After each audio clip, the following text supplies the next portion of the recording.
सातवीं चीज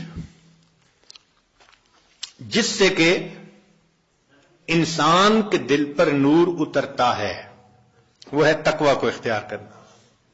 इसलिए हमारे मशाइख जहां इत्तिबाए सुन्नत का तलकीन करते हैं वहां साथ गुनाहों से बचने का भी हुक्म देते हैं। भाई गुनाहों से अपने आप को बचाओ, और गुनाहों से बचना, मुश्तबिहात से बचना, इसी का नाम तकवा है। जितना तकवा इख्तियार करेंगे उतना अल्लाह की रहमत बरसेगी। जी, तकवा इख्तियार करने से भी रहमत बरसती है। वो कैसे? दलील कुरान अजीम शान, कुरान मजीद की आयत है। अल्लाह इरशाद फरमाते हैं वत्तकुल्लाह लअल्लकुम तुरहमून, तुम तकवा इख्तियार करो, तुम पर रहमतें बरसाई जाएंगी। तो तकवा के इख्तियार करने से भी रहमत बरसी। इसलिए यह महीना रहमत का महीना क्यों कहलाता है? इसलिए कि ये माह सियाम है, और सियाम का असल मकसद क्या है? लअल्लकुम तत्तकून, और तकवा से रहमत बरसती है। इसलिए इसको शहरुर रहमा कहा, शहरुल गुफरान कहा, हदीस मुबारका में शहरुन अजीम कहा इस शहर, इस महीने को। और हम तो सिर्फ रमजान की बरकतें अगर ले पाए तो बड़ी बात। हमारे मशाइख तो पूरी जिंदगी इसी तरतीब पे गुजारते थे। फरमाते थे अद्दुनिया यौम वलना फीहा सौ, दुनिया एक दिन की है और हमने इस एक दिन में रोजा रखा हुआ है। यानी गुनाहों से बचने का रोजा, यह मकसद था उनका। पूरी जिंदगी इसी तरह गुजार देते थे। इसलिए फरमाया लिस्साइम फरहतान, रोजादार के लिए दो खुशियां होती हैं। फरहतुन इंदल इफ्तार, एक तो इफ्तार के वक्त खुशी, व फरहतुन इंदल लिकाइर रहमान, जब रहमान से मिलेंगे उस वक्त भी खुशी होगी। इसलिए यह रमजान का महीना इंसान के दिल को मुनव्वर कर देता है।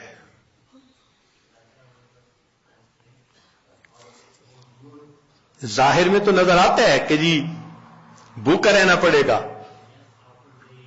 मगर कहां भूखा रहना पड़ता है? अगर ओवरऑल देखें तो रमजान में इंसान ज्यादा खाता है, और जितनी नेमतें रमजान में मिलती हैं बाकी महीने में तो मिलती ही नहीं है।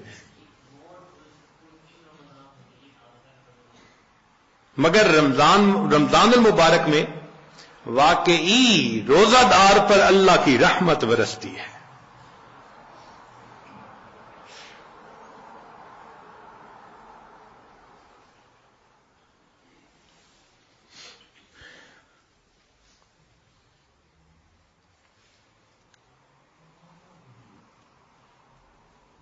फिर नौवीं चीज कि इंसान अल्लाह रब्बुल इज्जत से दुआ भी मांगे, ये अमाल भी करे, और इन अमाल को करके अल्लाह ताला से दुआ भी मांगे।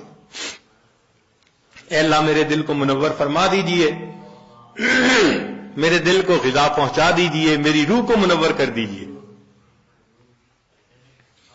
और यह चीज हदीस पाक से साबित है।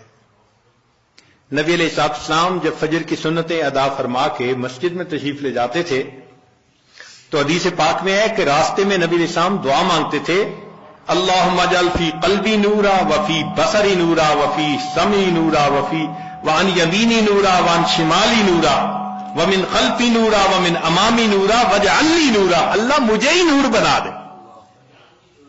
अब ये देखिए कितनी अहम बात है, हम में से कितनों का मामूल है इस दुआ को पढ़ना? इल्ला माशा अल्लाह, बहुत कम लोग होंगे जो बाकायदा पढ़ते होंगे। अल्लाह के हबीब सल्लल्लाहु अलैहि वसल्लम ने तो हमारे लिए ये दुआ सिखाई हमें।